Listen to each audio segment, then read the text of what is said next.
여랑야랑 정치부 이동훈 기자와 함께합니다. 첫 번째 주제 보여주시죠. 네. 자, 국민의힘 당대표 출마자들이 보이는데요. 어떤 경쟁일까요? 자동차 경쟁입니다. 좀 치열한데요. 자동차 경쟁은 뭡니까? 네, 스스로를 차에 빗댄 건데 경쟁에 불을 붙인 건 나경원 전 국민의힘 의원이었습니다. 평시라면 그냥 스포츠카를 몰고 가는 그런 운전자 역할이라면 이번 당대표의 역할은 무거운 짐을 잔뜩 실은 그런 화물차를 운전하면서 아주 좁은 길을 빠져나가야 되는 그런 어려운 책무이다. 그러니까 스포츠카는 이 경험이 없어서 이 대선이라는 큰 일을 치를 수 없다는 공격인 셈이군요.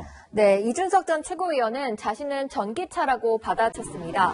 짐이 아닌 사람을 많이 태우고 권력을 나누는 정치를 하겠다고 했고요.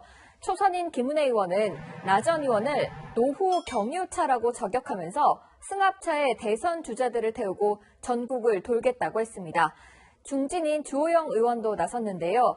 모든 인재들을 KTX에 태워 가장 빠르게 정권 교체를 이루겠다고 강조했습니다. 그런데 분명히 이 국회의원을 한 번도 못 해본 이준석 최고위원이 꾸준히 이 지지율이 잘 나와요. 네, 어제 발표된 국민의힘 당대표 후보 적합도에서 이 전 최고위원은 나 전 의원을 제치고 1위를 차지했습니다. 오세훈 서울시장도 유쾌한 반란이라면서 지원 사격을 했죠. 네, 오 시장은 중도층과 20, 30대 젊은 층들은 누가 대표가 되었을 때 계속 마음을 줄까요라며 이 전 최고위원에게 힘을 실었습니다. 이 전 최고위원은 오 시장에게 감사하다고 했고요. 나 전 의원은 내년 지방선거 공천 때문에 본인에게 만만한 당대표가 되면 좋겠다는 생각을 하냐며 불편한 심기를 드러냈습니다. 네, 이 두 사람 서울시장 경선 때 앙금이 아직 남아있는 걸까요? 자, 다음 주제 보겠습니다. 네. 자, 대접이 뭐길래 문재인 대통령이 이제 어젯밤에 귀국을 했는데 무슨 대접에 문제가 있었습니까? 문 대통령은 어제 정말 대접받는 느낌이었다고 자평했지만 해리스 미국 부통령이 결례를 범했다는 지적이 나왔습니다. 사흘 전에 공동 기자회견 때 모습인데요. 해리스 부통령이 문 대통령과 악수를 한 뒤 돌아서면서 곧바로 재킷에 보시는 것처럼 손을 닦습니다.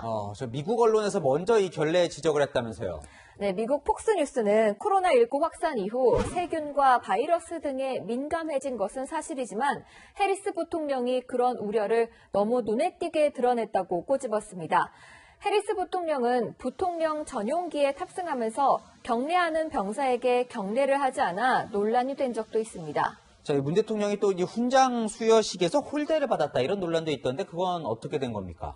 어제 박수영 국민의힘 의원이 SNS에 사진 한 장을 올렸는데요.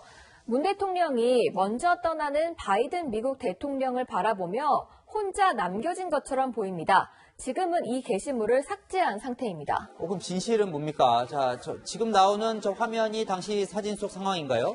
네, 영상인데요. 보시면 문 대통령이 혼자 있는 시간은 1초 정도에 불과하고요. 바이든 대통령이 이동하자 곧바로 의전 담당으로 보이는 흰색 제복을 입은 군인이 문 대통령을 안내했습니다. 그럼 별 문제가 안 되는 거 아닙니까?